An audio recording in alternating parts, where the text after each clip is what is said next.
Hello guys, कैसे हैं आप सब लोग। आई होप आप सबकी प्रिपरेशन बहुत ही अच्छी चल रही होगी। ओके, तो आज हम इस वीडियो में रिवाइज करने वाले हैं ट्रांसफर प्राइसिंग। इस वीडियो से आपका जो कॉन्सेप्ट है वो एकदम क्लियर हो जाएगा रिगार्डिंग टू ट्रांसफर प्राइसिंग। हम इस वीडियो में एग्जाम्पल के साथ पूरे कॉन्सेप्ट को समझेंगे। ओके, तो स्टार्ट करते हैं। ट्रांसफर प्राइसिंग होता क्या है। सपोज इसका मीनिंग पहले पढ़ते हैं। Transfer price is a price at which goods or service are transferred from one department to another department or from one member of a group to another member। Simple word में हम समझेंगे तो suppose एक company है। Company के दो division है, A division and B division. Okay, A division अगर कुछ मटेरियल बी डिवीजन को सप्लाई करना चाहता है तो कौन सी प्राइस पे वो ट्रांसफर करेगा। ओके, उसको हम बोलते हैं ट्रांसफर प्राइसिंग। क्लियर है यहाँ पे। सपोज यहाँ पे देखो, सप्लाई डिवीजन है, ओके, एंड बाइंग डिवीजन है। तो supplying division transfer the goods और service at the transfer price. कौन सी प्राइस है वो ट्रांसफर करेगा, ट्रांसफर प्राइस पे। ओके, सप्लाइंग डिवीजन के लिए क्या होगा, सेल होगा। तो सेल करने से क्या होगा, उसके लिए रेवेन्यू होगा, उसको क्या मिलेगा, रेवेन्यू मिलेगा। तो अगर सप्लाइंग डिवीजन कुछ डिवीजन बाइंग डिवीजन को ट्रांसफर करता है, ओके, तो उसमें जो इनकम आती है उसके लिए वो क्या होगा, रेवेन्यू होगा। एंड बाइंग डिवीजन क्या करता है, परचेस करता है, राइट। तो परचेस करने से उसको क्या लगेगी, कॉस्ट लगेगी। ओके, क्लियर है यहाँ पे। So transfer price is the internal selling price. ये क्या है, आपका internal selling price when one division of the same company sell something to the another division. Clear है यहाँ पे। अभी यहाँ पे रियलिस्टिक एग्जांपल के साथ समझते हैं। ओके, सपोज एबीसी लिमिटेड करके कंपनी है, उसके दो डिविजन है, division A and division B. Division A क्या किसका डिवीजन है, कंपोनेंट का, कंपोनेंट डिवीजन है। ओके, वो क्या मैन्युफैक्चर करता है, मोटर मैन्युफैक्चर करता है। एंड डिवीजन बी है, वो क्या है, प्रोडक्ट डिवीजन है। ओके, वो क्या बनता है, वो यूज करता है मोटर्स को। एंड फाइनली वो क्या करता है, वॉशिंग मशीन बनाता है। सपोज देखो, ये यहाँ पे डिवीजन है मोटर मैन्युफैक्चरिंग का डिवीजन है। एंड डिवीजन बी क्या है, वो फाइनल वॉशिंग मशीन बनाता है। किसका यूज करके, मोटर्स का यूज करके। ओके, तो डिवीजन ए से वो मोटर बाय करेगा एंड फाइनली वो वॉशिंग मशीन बनाएगा। तो कौन से प्राइस पे ये मोटर ट्रांसफर होगा उसको हम बोलेंगे ट्रांसफर प्राइसिंग। सपोज यहाँ पे डिवीजन ए ने ये मोटर 1000 रुपीज में सेल की है डिवीजन बी को। ओके, तो ये 1000 डिवीजन ए के लिए क्या होगा, रेवेन्यू होगा। क्लियर है। इन डिवीजन बी के लिए क्या होगा, ये कॉस्ट होगा। क्लियर है यहाँ पे। ओके, तो so this 1000 is called transfer price. It is an internal price use only for performance evaluation, not for external sale. ये जो प्राइस होगा ना, वो एक्सटर्नल सेल के लिए नहीं होता है। ये किसके लिए होता है, इंटरनल डिपार्टमेंट का परफॉर्मेंस इवैल्यूएशन के लिए होता है। क्लियर है यहाँ पे। Why do we need a transfer price, हमें ट्रांसफर प्राइस क्यों चाहिए, क्यों चाहिए। अगर देखो ट्रांसफर प्राइस नहीं होगा, अगर कुछ भी यहाँ पे ट्रांसफर प्राइस डिसाइड नहीं किया है, ओके, तो डिवीजन ए कौन सी प्राइस में ट्रांसफर करेगा, ये कुछ डिसाइड ही नहीं होगा। ओके, तो यहाँ पे डिवीजन ए का परफॉर्मेंस हम मेजर ही नहीं कर पाएंगे ना। सपोज यहाँ पे कुछ भी ट्रांसफर प्राइस है ही नहीं, तो रेवेन्यू क्या होगा वो पता नहीं चलेगा। रेवेन्यू पता नहीं चलेगा तो डिवीजन ए ने प्रॉफिट कितना अर्न किया है वो भी तो पता नहीं चलेगा, राइट। तो यहाँ पे डिवीजन ए को हम मेजर कैसे करेंगे, अगर प्रॉफिट अच्छा होगा तभी वो डिवीजन का काम अच्छा कहलाता जाएगा, राइट। बट अगर यहाँ पे ट्रांसफर प्राइस ही डिसाइड नहीं है तो कितना प्रॉफिट अर्न किया है वो भी पता नहीं चलेगा। यहाँ पे डिवीजन की कितनी कॉस्ट लगेगी वो भी पता नहीं चलेगा, राइट। अगर कॉस्ट पता नहीं होगा तो यहाँ पर भी हमें प्रॉफिट का कैसे पता चलेगा, राइट। तो यहाँ पे डिपार्टमेंट का परफॉर्मेंस इवैल्यूएशन के लिए हमें क्या चाहिए होगा, ट्रांसफर प्राइस चाहिए होगा। क्लियर है यहाँ पे। ओके, देखो यहाँ पे डिवीजन ए है, डिवीजन यहाँ पे ट्रांसफर प्राइस हमने डिसाइड किया है कि 1000 हमारा ट्रांसफर प्राइस है। तो डिवीजन ए के लिए रेवेन्यू कितना हुआ, 1000 हुआ। and यहाँ पे कॉस्ट कितना लगा उसका, 600 का कॉस्ट लगा। तो यहाँ पे प्रॉफिट कितना हुआ उसका, 400 का प्रॉफिट हुआ। ओके, इन डिवीजन बी के लिए कॉस्ट क्या होगा, 1000। सपोज डिवीजन बी ने ये मशीन सेल कर दी 2500 में एंड उसकी कॉस्ट कितना था, 1000 का कॉस्ट था। ओके, तो यहाँ पे डिवीजन बी का प्रॉफिट कितना हुआ, 1500। ये कैसे पता चला, हमें कॉस्ट चाहिए था, अगर कॉस्ट नहीं होगा तो प्रॉफिट कितना अर्न किया डिवीजन बी ने वो भी हमें पता नहीं चलेगा, राइट।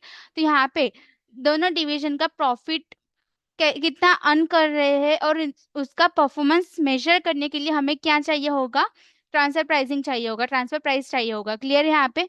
अभी ट्रांसफर प्राइसिंग के कितने ऑब्जेक्टिव्स है, यहाँ पे 3 मेन ऑब्जेक्टिव्स है ट्रांसफर प्राइसिंग के। Okay, there are 3 main objectives you need to understand. First हमारा है गोल कॉन्ग्रुएंस। गोल कॉन्ग्रुएंस उसका मतलब क्या होगा कि दोनों डिवीजन को, जितने भी डिविजन्स होंगे कंपनी में, वो सारे डिवीजन को किसके बारे में में सोच के डिसीजन लेना होगा, कंपनी के बारे में। जो जो मतलब जो भी डिसीजन ले रहा हो डिविजनल मैनेजर, वो क्या सोच के डिसीजन लेगा, इन the best interest of the company, company के लिए जो अच्छा होगा वही उसको डिसीजन लेना होगा। गोल कॉन्ग्रुएंस का सिंपल वर्ड में यही मीनिंग है कि हमें जो भी डिसीजन लेना है वो कंपनी के बारे में सोच कर डिसीजन लेना है। The decision made by the individual manager should be in the best interest of the company as a whole. यहाँ पे देखो एग्जांपल है, डिवीजन ए है, डिवीजन ए सेल कर रहा है कंपोनेंट टू डिवीजन बी, 100 में वो सेल करेगा। बट अगर वो एक्सटर्नल कस्टमर को सेल करने को जाएगा तो वहां पे उसको कितना मिलेगा, 120 रुपीज मिलेगा। ओके, तो सपोज यहाँ पे डिवीजन ए क्या सोचेगा कि अगर मैं इंटरनल सेल करता हूँ तो यहाँ पे मुझे तो कम रेवेन्यू हो रहा है, और अगर मैं बाहर सेल करता हूँ तो वहां पे मुझे 120 रुपीज मिलते हैं। ओके, तो डिवीजन ए ने क्या बोला कि मैं इंटरनल ट्रांसफर नहीं करूंगा। ओके, बट अगर डिवीजन बी बाहर से वो परचेस करने जाता है तो वो उसको कितने में मिले पड़ेगा, वो 150 रुपीज में पड़ेगा। ओके, तो डिवीजन बी के लिए तो कॉस्ट ज्यादा हो गई, 100 के कंपेयर में उसको कितना पे करना पड़ेगा, 150 पे करना पड़ेगा। ओके, तो ओवरऑल यहाँ पे किसका नुकसान हो रहा है, कंपनी का। ओके, इंटरनल ट्रांसफर करेगा तो उसको 100 में वो प्रोडक्ट मिलेगा, बट अगर बाहर से वो बाय करता है तो उसको 150 में पड़ता है। तो कंपनी की कितनी कॉस्ट एक्स्ट्रा जा रही है, 50 की कॉस्ट एक्स्ट्रा जा रही है। ओके, तो ये जो सिचुएशन हुई उसको हम क्या बोलते हैं, डाइस फंक्शनल डिसीजन। इसको हम क्या बोलते हैं, डाइस फंक्शनल डिसीजन। इसका मतलब क्या होगा, डाइस फंक्शनल डिसीजन का मीनिंग क्या होता है, खुद के बारे में सोचना, खुद के डिपार्टमेंट के बारे में सोचना। ओके, ओवरऑल ऑर्गेनाइजेशन के बारे में नहीं सोचना, उसको हम बोलते हैं डाइस फंक्शनल डिसीजन। तो हर एक डिवीजन को क्या करना चाहिए, गोल कंग्रुएंट होना चाहिए, मतलब कि हमें कंपनी के बारे में सोचकर डिसीजन लेना चाहिए, कभी भी खुद के बारे में सोच के डिसीजन नहीं लेना है। क्लियर है यहाँ पे। ओके, नेक्स्ट आता है गोल, हमारा ऑब्जेक्टिव आता है नेक्स्ट हमारा डिविजनल ऑटोनॉमी। ट्रांसफर प्राइस का दूसरा ऑब्जेक्टिव क्या होता है कि हर एक डिपार्टमेंट को फ्रीडम दिया है कि आप खुद डिसीजन ले सकते हो, खुद को ऑथोरिटी दी है, ऑटोनॉमी मतलब कि ऑथोरिटी दी है, आपको फ्रीडम दी है कि आप डिसीजन ले सकते हो कंपनी के बारे में। Okay, if a company has a different division, each division manager should have a freedom to decide। हर एक डिवीजन मैनेजर के पास क्या है, फ्रीडम है to decide whether to buy internally और एक्सटर्नली। हमें इंटरनली बाय करना चाहिए कि एक्सटर्नली बाय करना चाहिए, हमें इंटरनली सेल करना चाहिए या फिर एक्सटर्नली सेल करना चाहिए। प्राइस भी नेगोशिएट नेगोशिएट का भी यहाँ पे फ्रीडम दिया है।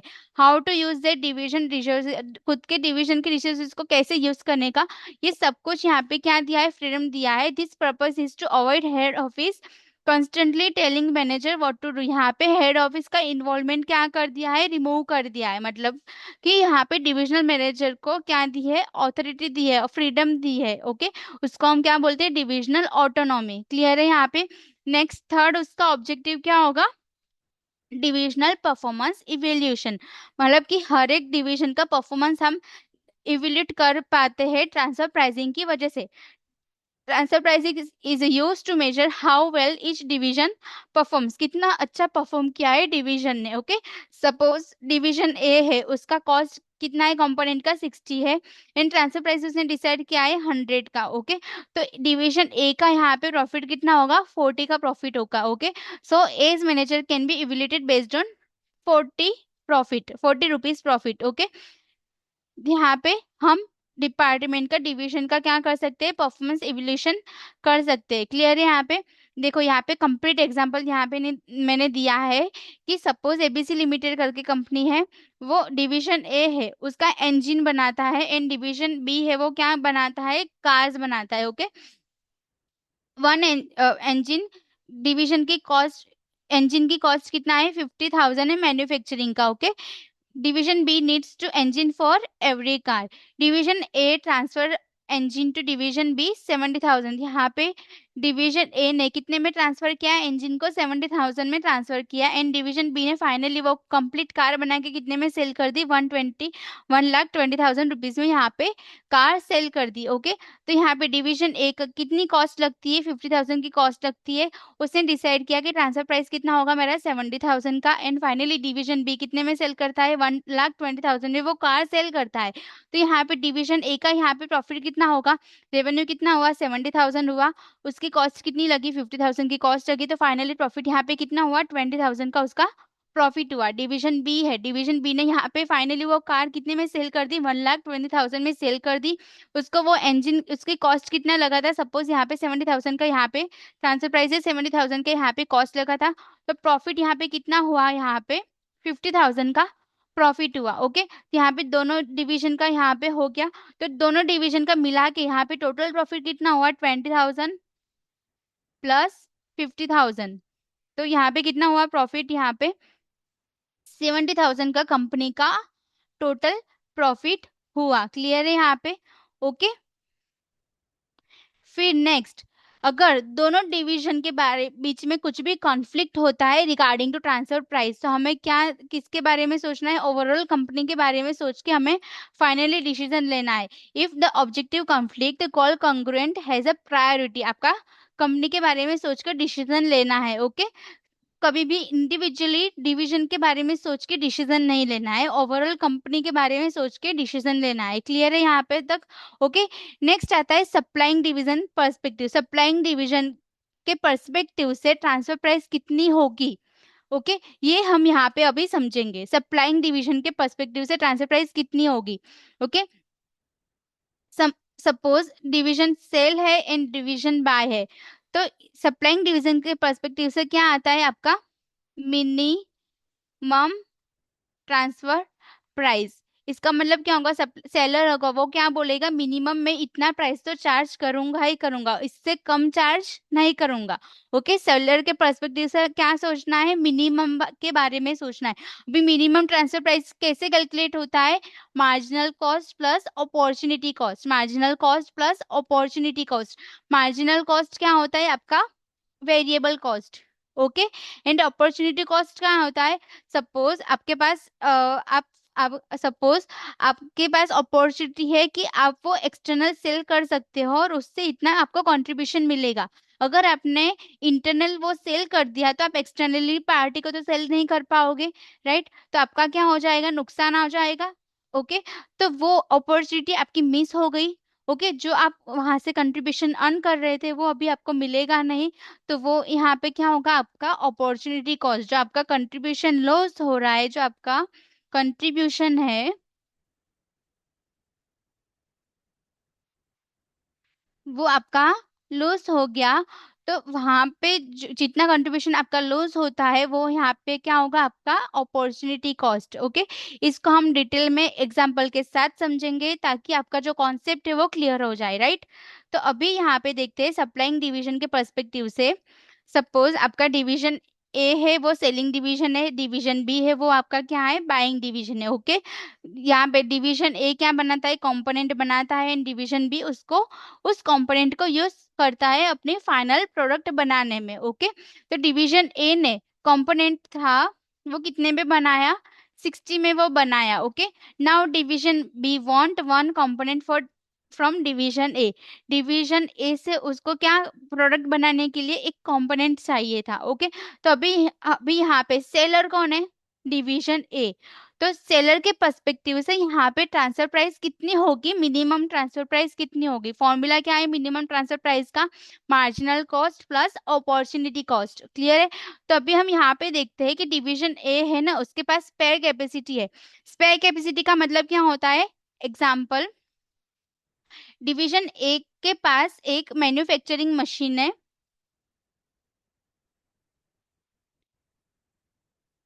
है, ओके। उस मशीन में एक दिन में समझो कि 10,000 यूनिट्स का प्रोडक्शन हो सकता है, उतनी कैपेसिटी है, ओके।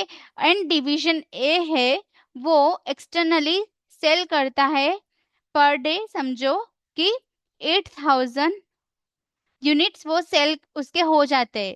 मतलब कि 2,000 तो यहाँ पे वेस्ट हुआ, 2,000 का प्रोडक्ट तो उसका बना ही नहीं, तो यहाँ पे क्या है, उसके पास एक्स्ट्रा जगह है 2,000 यूनिट्स बनाने का, ओके। वहां पे उसकी एक्सटर्नल डिमांड फुलफिल हो जाती है 8,000 यूनिट में। मतलब कि क्या हुआ, 2,000 यूनिट्स वो और बना सकता है, राइट। उसकी सेल तो 8,000 में खत्म हो गई, तो 2,000 यूनिट वो एक्स्ट्रा बना सकता है ना, उसका हम क्या बोलते हैं, स्पेयर कैपेसिटी। क्लियर है यहाँ पे। तो डिवीजन ए के पास क्या है, स्पेयर कैपेसिटी है, okay. Division A currently had nothing else to produce, उसके पास और कुछ भी नहीं है प्रोडक्शन करने के लिए, ओके। तो making the component for B doesn't mean losing any external sale. मतलब कि यहाँ पे अगर कंपोनेंट बी, डिवीजन बी के लिए वो कुछ भी बनाता है वो कुछ भी लूज नहीं करेगा, ओके। क्योंकि यहाँ पे अगर ऐसी सिचुएशन होगी, समझो कि यहाँ पे उसकी कैपेसिटी है मशीन की, 10,000 यूनिट्स की कैपेसिटी है, राइट। एंड वहां पे उसका एक्सटर्नल डिमांड ही 10,000 है। और अब डिवीजन बी यहाँ पे आया डिवीजन ए के पास कि भाई मुझे 2,000 यूनिट्स बना के दे, तो डिवीजन ए क्या बोलेगा कि मेरा मेरा बाहर का जो कस्टमर है वो तो नाराज हो जाएगा ना, कि अगर मैं तुम्हारा बनाऊंगा तो मेरे कस्टमर तो चले जाएंगे। यहाँ पे मेरे मशीन में तुम्हारा बनाऊंगा तो मेरे जो एग्जिस्टिंग कस्टमर है उसका प्रोडक्ट तो मैं बना ही नहीं पाऊंगा, राइट। तो वो कस्टमर मेरे से नाराज हो जाएंगे। तो यहाँ पे उसका क्या है, वो फुल कैपेसिटी में है, ओके। तो क्लियर है यहाँ पे। तो यहाँ पे अभी देखो कि डिवीजन ए है वो स्पेक कैपेसिटी में है, मतलब कि कुछ भी एक्सटर्नल वो लूज नहीं कर रहा है। क्लियर है।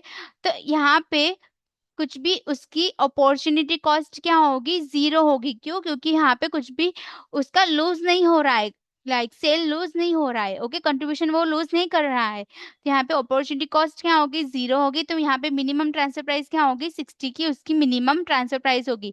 ट्रांसफर प्राइस का फॉर्मूला क्या है, marginal cost plus opportunity cost. उसकी मार्जिनल कॉस्ट क्या है यहाँ पे, 60 है यहाँ पे, ओके। एंड अपॉर्चुनिटी कॉस्ट क्या होगी, जीरो, क्योंकि यहाँ पे स्पेयर कैपेसिटी में है वो। क्लियर है। तो यहाँ पे मिनिमम ट्रांसफर प्राइस क्या होगा, 60 होगा।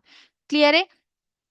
मिनिमम वो इतना तो चार्ज करेगा, अभी 60 क्यों, उसका लॉजिक समझते हैं। देखो उसका यहाँ पे रेवेन्यू, डिवीजन बी को कितने में बेचा, 60 में बेचा।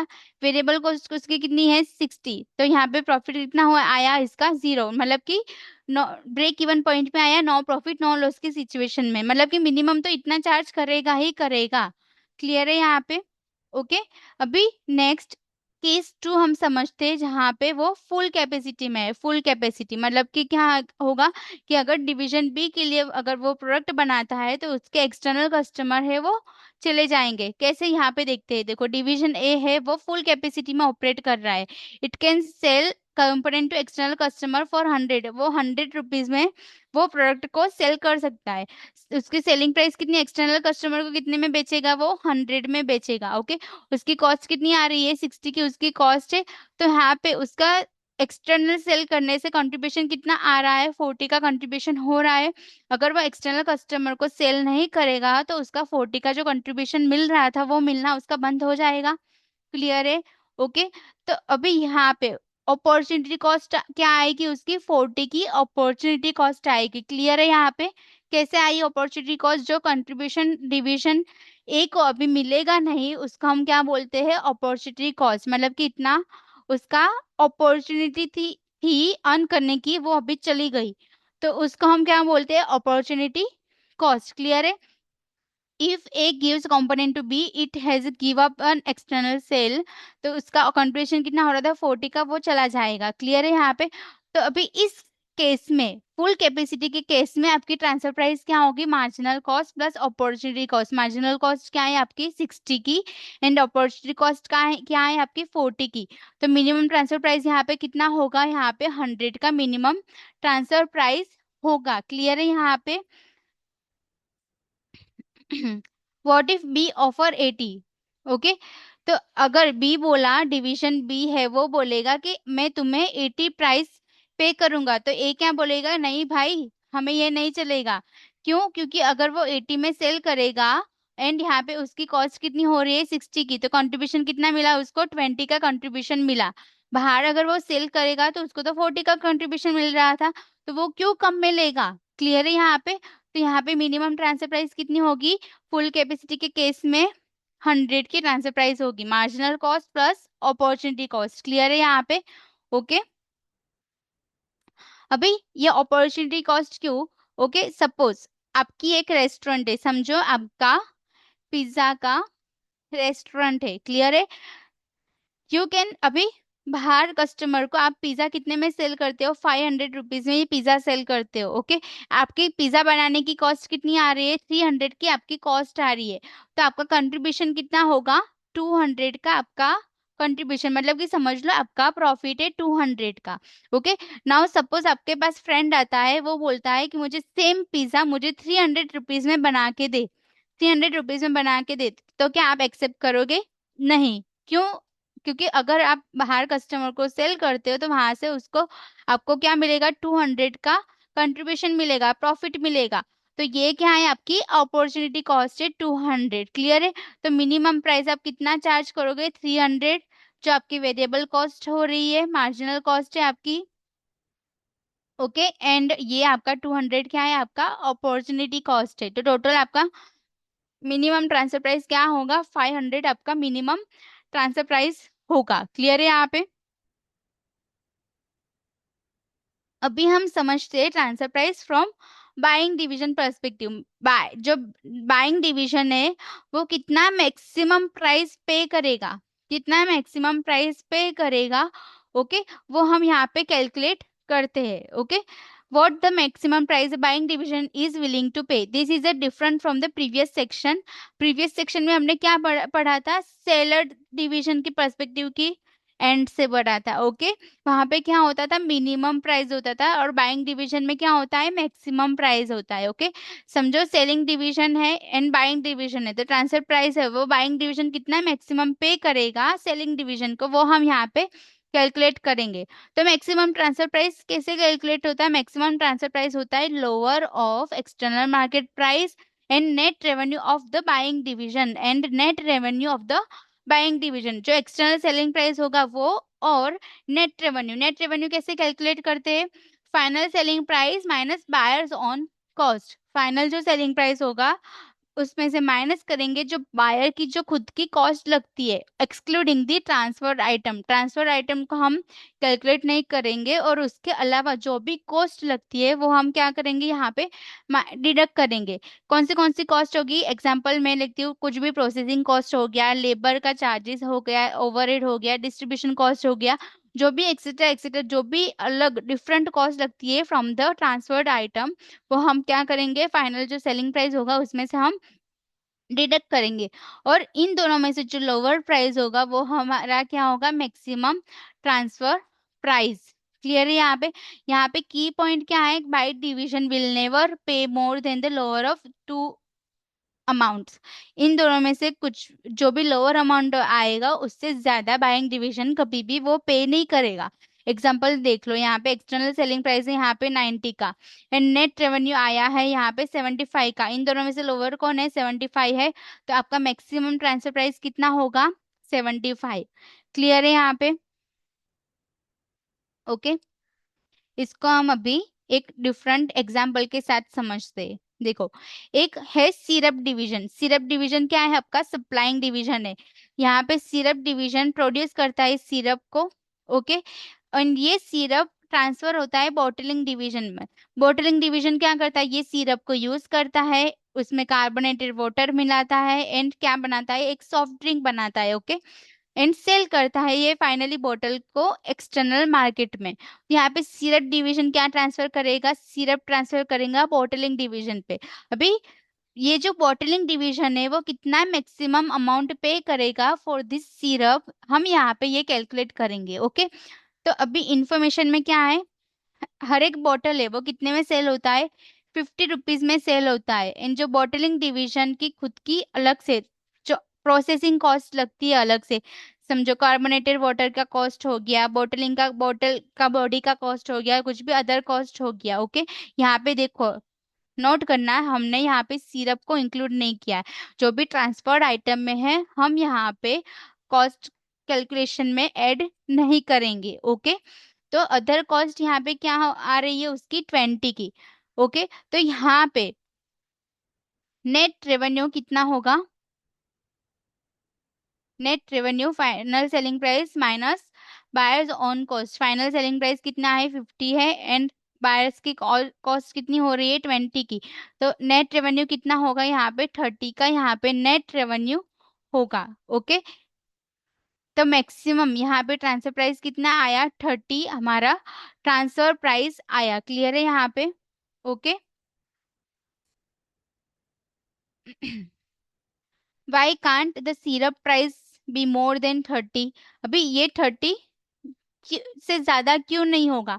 सपोज सिरप डिवीजन ने बोला कि मैं तुम्हें 35 पर बॉटल में ट्रांसफर करूंगा, तो अभी देखो फाइनल सेलिंग प्राइस कितना है? 50 का है, अदर कॉस्ट कितना है? 20 का, एंड सिरप का प्राइस यहाँ पे उसने लगाया, जो सिरप डिवीजन वालों ने लगाया 35।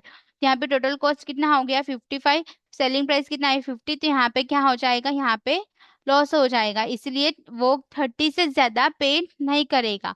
What if the price is exactly 30? अगर एग्जैक्टली 30 होता है तो वो क्या होता है? नो प्रॉफिट नो लॉस की सिचुएशन में आता है, ब्रेक इवन की सिचुएशन में यहाँ पे आता है। उसका प्रॉफिट कितना होगा? 0 होगा। अभी सपोज एक्सटर्नल मार्केट अवेलेबल है ये बॉटल के लिए। ओके, बट यहाँ पे देखो, suppose bottle division can by the syrup for external from the external supplier 25। External supplier से 25 में ये बाय कर सकता है। ओके, तो एक्सटर्नल प्राइस कितना होगा? 25, एंड उसका नेट रेवेन्यू कितना है? 30। तो मैक्सिमम प्राइस यहाँ पे कितना होगा? लोअर। यहाँ पे कितना है? 25 हमारा लोअर है। ओके, तो 25 हमारा क्या होगा? Maximum transfer price. क्लियर है यहाँ पे?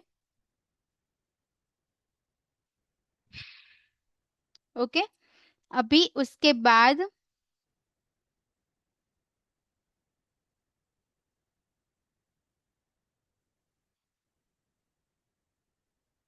अभी देखो, दो पर्सपेक्टिव है, सप्लाइंग डिवीजन है एंड बाइंग डिवीजन है। सप्लाइंग डिवीजन के लिए यहाँ पे प्राइस क्या होगा? Marginal cost plus opportunity cost, and buying division के लिए मैक्सिमम प्राइस क्या होगा आपका? एक्सटर्नल प्राइस और नेट रेवेन्यू। ओके, अभी इन दोनों को हम साथ में देखो पढ़ते हैं कैसे। देखो, सप्लाइंग डिवीजन के लिए मिनिमम प्राइस क्या होगा? 13 एग्जाम्पल, एंड बाइंग डिवीजन के लिए मैक्सिमम प्राइस क्या होगा? 15। ओके, तो यहाँ पे क्या हो जाएगा? एक रेंज सेट हो जाएगी कि ट्रांसफर प्राइस अगर आपको सेट करनी है तो 13 से लेके 15 में आप सेट कर सकते हो। ओके, तो यहाँ पे transfer price can be between 13 and 15, ये एक रेंज सेट हो गई। तो सपोज आपके यहाँ पे ट्रांसफर प्राइस कितना है? 14 है, तो यहाँ पे दोनों डिवीजन अग्री हो जाएंगे, हाँ चलो 14 पे हम अग्री करते हैं। बट सपोज सप्लाइंग डिवीजन है, उसने क्या बोला कि मिनिमम में 13 चार्ज करूंगा, एंड बाइंग डिवीजन है वो क्या बोल रहा है? यहाँ पे मैक्सिमम में 11 पे करूंगा। तो यहाँ पे कुछ भी दोनों डिपार्टमेंट क्या अग्री होगे? क्या नहीं होगे? Then no mutually acceptable transfer price exist. तो यहाँ पे कुछ भी इंटरनल ट्रांसफर नहीं होगा। ओके, क्लियर है यहाँ पे? भी नेक्स्ट कॉन्सेप्ट आता है हमारा economic transfer price rule. Next आता है economic transfer price rule. Economic transfer price rule क्या होता है? यहाँ पे मेन आइडिया क्या है? Find the range of acceptable transfer price by looking at the both division. हम क्या यहाँ पे जो भी रेंज होगा वो हम यहाँ पे फाइंड करेंगे जो दोनों डिवीजन को अग्री हो। Okay, economic transfer price rule. और यहाँ पे देखो, सपोज हम समझते हैं एक डिवीजन ए है, वो प्रोड्यूस करता है केमिकल, केमिकल को प्रोड्यूस करता है। डिवीजन एफ है, वो क्या है? फाइनल डिवीजन है। वो क्या करेगा? फर्दर प्रोसेस करके फाइनली वो प्रोडक्ट को सेल करेगा। Okay, takes the chemical chemical process it further and sells to final product. ये आपका फाइनल प्रोडक्ट बन जाएगा जो मार्केट में सेल होगा। ओके, अभी यहाँ पे इंफॉर्मेशन क्या गिवन है? डिवीजन आई है, वो उसका वेरिएबल कॉस्ट कितना है? 50 है, उसके पास स्पेयर कैपेसिटी है, एंड एक्सटर्नल मार्केट नहीं है उसका। ओके, डिवीजन एफ है, वो फाइनल डिवीजन है, उसका फाइनल सेलिंग प्राइस क्या है? 1000 है, फर्दर प्रोसेस कॉस्ट कितना लगता है? 200 है, एंड 1 kg उसको चाहिए होगा। ओके, तो डिवीजन आई के लिए डिवीजन आई के लिए, डिवीजन आई क्या है यहाँ पे, सप्लाइंग डिवीजन है। Okay, seller division, seller division के लिए क्या होगा, सेलर डिवीजन के लिए क्या होगा, minimum transfer price. Minimum transfer price कैसे कैलकुलेट होता है यहाँ पे, marginal cost plus opportunity cost. Marginal cost यहाँ पे कितने लगेगा 500 एंड अपॉर्चुनिटी कॉस्ट क्या लगेगा 0। क्यों, क्योंकि यहाँ पे स्पेयर कैपेसिटी है, एक्सटर्नल मार्केट नहीं है। तो यहाँ पे मिनिमम ट्रांसफर प्राइस क्या होगा 500, हमारा मिनिमम ट्रांसफर प्राइस होगा। In buying division, buyer division, उसका मैक्सिमम ट्रांसफर प्राइस क्या होगा, lower of external selling price and net revenue. External selling price यहाँ पे कितना है, यहाँ पे अभी वो यहाँ पे नहीं गिवन है।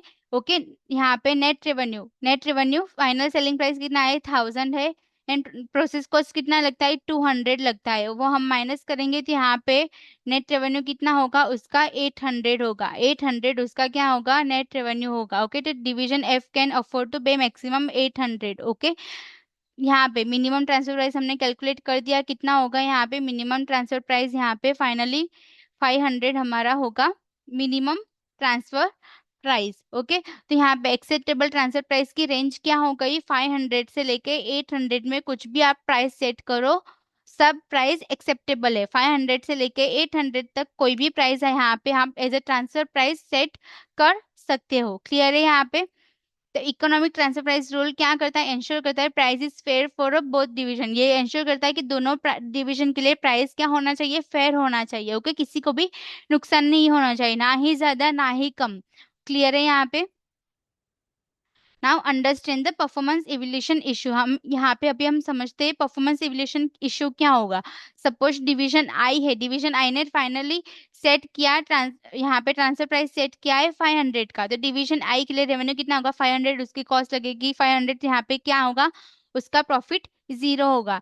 अगर डिवीजन एफ, अगर ट्रांसफर प्राइस यहाँ पे सेट कर दिए, but F division, division F के लिए, डिवीजन एफ के पर्सपेक्टिव से अगर हम सोचते हैं तो डिवीजन एफ के लिए सेलिंग प्राइस कितना आएगा, फाइनल सेलिंग प्राइस कितनी है 1000 है एंड इंटरनल कितने में ट्रांसफर हुआ 500 में ट्रांसफर हुआ, फर्दर प्रोसेस किया 200 का, तो डिवीजन एफ का यहाँ पे प्रॉफिट कितना हुआ 300 आया।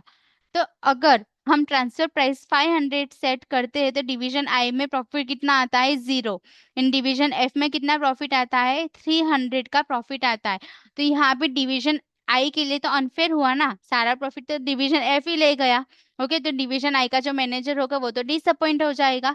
बट अगर समझो कि अगर ट्रांसफर प्राइस हम 800 सिलेक्ट करते हैं कि हमने 800 ट्रांसफर प्राइस रखी, तो डिवीजन आई के लिए प्रॉफिट कितना होगा 300 का यहाँ पे प्रॉफिट होगा। ओके, उसका 800 का ट्रांसफर प्राइस है, वेरिएबल कॉस्ट है उसकी 500, यहाँ पे प्रॉफिट कितना हुआ 300 का प्रॉफिट हुआ। बट डिवीजन एफ है, डिवीजन एफ का फाइनल सेलिंग प्राइस कितना है 1000 है, केमिकल का उसका लगा 800 लगा transfer price and further process गया 200 का, तो टोटल कॉस्ट कितना हुआ 1000। तो डिवीजन एफ का यहाँ पे प्रॉफिट कितना आएगा 0। तो अभी अगर हमने 800 सेट किया तो दोनों यहाँ पे डिवीजन आई के लिए तो अच्छा होगा, बट डिवीजन एफ के लिए तो अनफेयर हो जाएगा, क्योंकि यहाँ पे उसका प्रॉफिट तो होगा नहीं, 0 होगा। ओके, तो अभी हम ऐसी प्राइस सिलेक्ट करें जो दोनों के लिए बेटर हो, दोनों डिपार्टमेंट को प्रॉफिट मिले। तो वो कैसे कैलकुलेट करते हैं हम लोग, उसका एवरेज निकालते हैं, मिड पॉइंट निकालते हैं। कैसे, समझो मिनिमम ट्रांसफर प्राइस यहाँ पे आई 500, मैक्सिमम आई 800, तो यहाँ पे मिड पॉइंट कितना होगा 500 प्लस 800 डिवाइड बाई 2, तो मिड ट्रांसफर प्राइस कितना होगा 650। तो 650 अगर हम ट्रांसफर प्राइस रखते हैं तो डिवीजन आई के लिए सेल प्राइस हुआ 650, कॉस्ट लगा 500 का, प्रॉफिट कितना आया 150 का प्रॉफिट आया। ओके, इन डिवीजन एफ में 1000 का रेवेन्यू होगा, ट्रांसफर प्राइस आया 650, फर्दर प्रोसेस किया 200 का, टोटल कॉस्ट कितना होगा 850 का, तो यहाँ पे भी उसको 150 का प्रॉफिट हुआ। तभी दोनों डिवीजन को प्रॉफिट मिल गया 150 150, दोनों डिवीजन हैप्पी हैप्पी। क्लियर है यहाँ पे। तभी 650 क्या है आपकी फेयर ट्रांसफर प्राइस है, वो आपकी क्या है फेयर ट्रांसफर प्राइस है, क्योंकि दोनों दोनों डिवीजन को क्या मिलेगा प्रॉफिट मिलेगा और दोनों डिवीजन के लिए फेयर होगा। ओके, नेक्स्ट कॉन्सेप्ट आता है आपका मार्केट प्राइस मेथड। मतलब कि ट्रांसफर प्राइस सेट करोगे according to market price, market में जो प्राइस चल रहा होगा उस प्राइस आप सेट करोगे as a transfer price. Okay, under this method transfer price is based on the price available in the external market. Okay, suppose division A बनाता है कंपोनेंट, डिवीजन बी वो यूज करता है कंपोनेंट को। Okay, external supplier है वो cell करता है सेम कंपोनेंट 100 का, तो यहाँ पे डिवीजन ए कौन सी प्राइस में ट्रांसफर करेगा डिवीजन बी को, सेम जो मार्केट में प्राइस चल रहा है 100 पे वो ट्रांसफर करेगा कंपोनेंट को। क्लियर है यहाँ पे? Okay, suppose division A can sell the component externally 100 and internally to division B 100। हमने ट्रांसफर प्राइस क्या कर दी, एक्सटर्नल मार्केट के अकॉर्डिंग ही सेट कर दी। ओके, तो यहाँ पे division A will be willing to transfer internally because it gets the same price. यहाँ पे डिवीजन ए भी खुश होगा क्योंकि डिवीजन ए को जो बाहर जो कस्टमर को आप सेल करते हो तो जितना प्रॉफिट मिलेगा वही प्रॉफिट उसको इंटरनल डिवीजन को सेल करने पे भी मिल रहा है। ओके, तो डिवीजन ए भी वो खुश होगा ट्रांसफर करने के लिए, तो यहाँ पे ओवरऑल क्या होगा, कंपनी के लिए गुड होगा। Okay, imagine division A is a full capacity, वो अगर फुल कैपेसिटी में है फिर भी ए तो कुछ तो लॉस तो करेगा ही नहीं, क्योंकि सेम प्रॉफिट जो बाहर कस्टमर को बेचने से मिल रहा था वही सेम प्रॉफिट इंटरनली भी मिल रहा है, तो वो इंटरनली सेल करेगा ना, वो क्यों आप बाहर सेल करना जाएगा। सपोज एक सिंपल एग्जांपल से मैं समझाती हूँ। आपका फैमिली है। ओके, आपका फैमिली है, फैमिली में एक आप हो।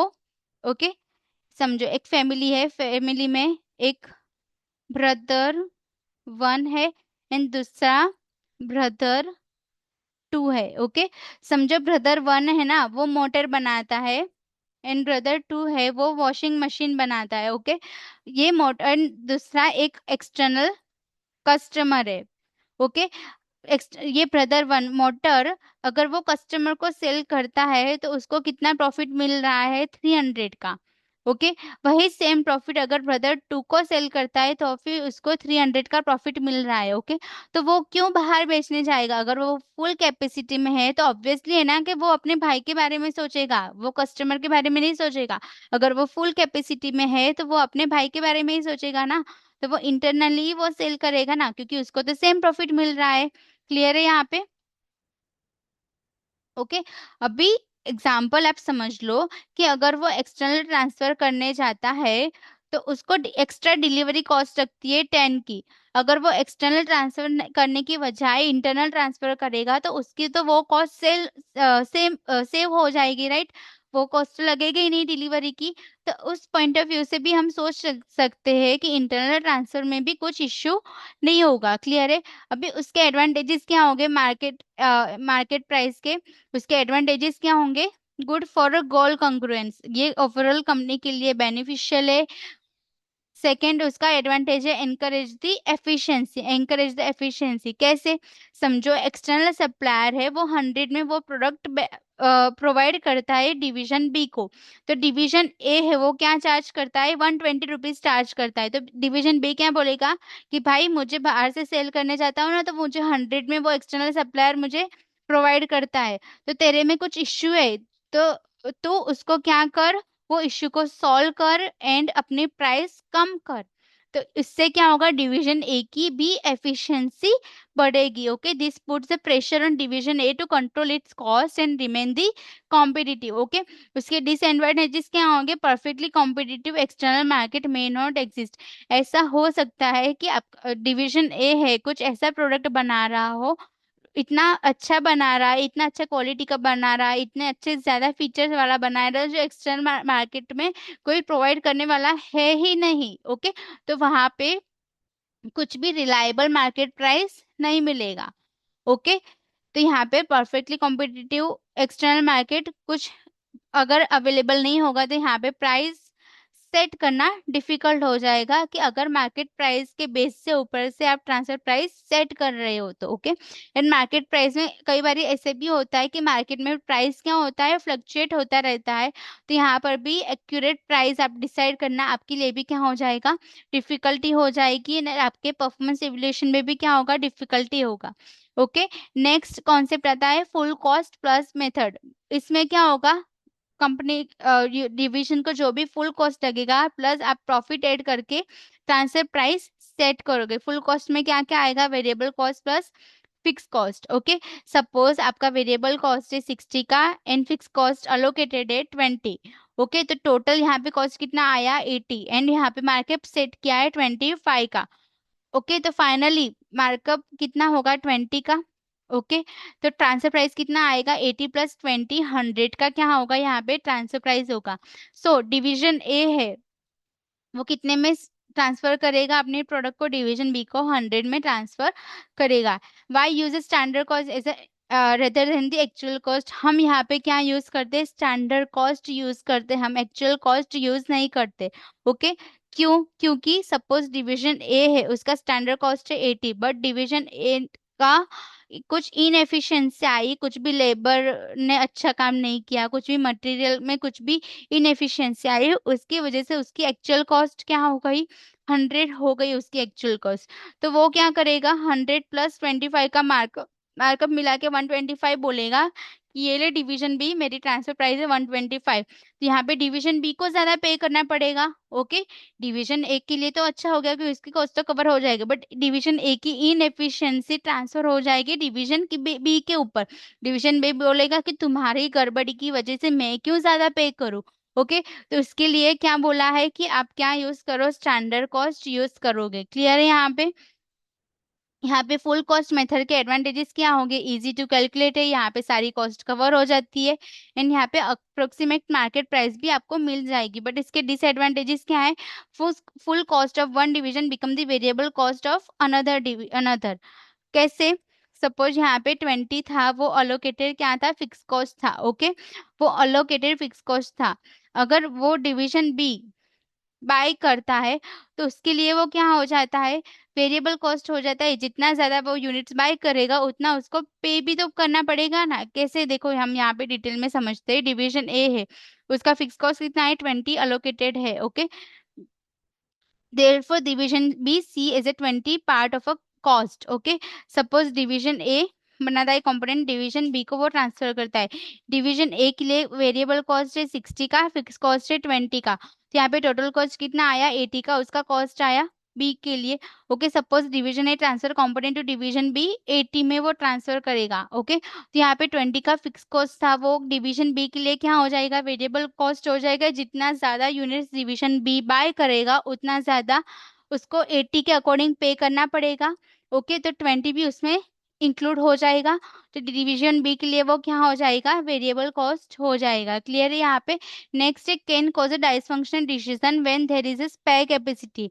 यहाँ पे स्पेयर कैपेसिटी है फिर भी यहाँ पे डाइसफंक्शनल डिसीजन हो सकता है। कैसे, सपोज डिवीजन ए है वो फुल कैपेसिटी में है। ओके, उसकी फुल कॉस्ट है, सॉरी उसकी फुल कॉस्ट है 80 की, यहाँ पे मार्कअप है 20 का, तो ट्रांसफर प्राइस कितना हो जाएगा 100 हो जाएगा। ओके, बट डिवीजन ए है उसके पास स्पेयर कैपेसिटी में है एंड उसकी वेरिएबल कॉस्ट कितनी है 60 है उसकी variable cost. Suppose division can buy externally for 90, वो 90 में बाय कर सकता है। अगर वो ट्रांसफर प्राइस इंटरनली बाय करता है तो उसको लगेगा 100 एंड एक्सटर्नली बाय करता है तो उसको लगेगा 90। तो बी क्या सोचेगा कि why should I buy internally, मैं इंटरनली बाय क्यों करूँ 100 में जबकि मुझे बाहर से 90 में मिल रहा है।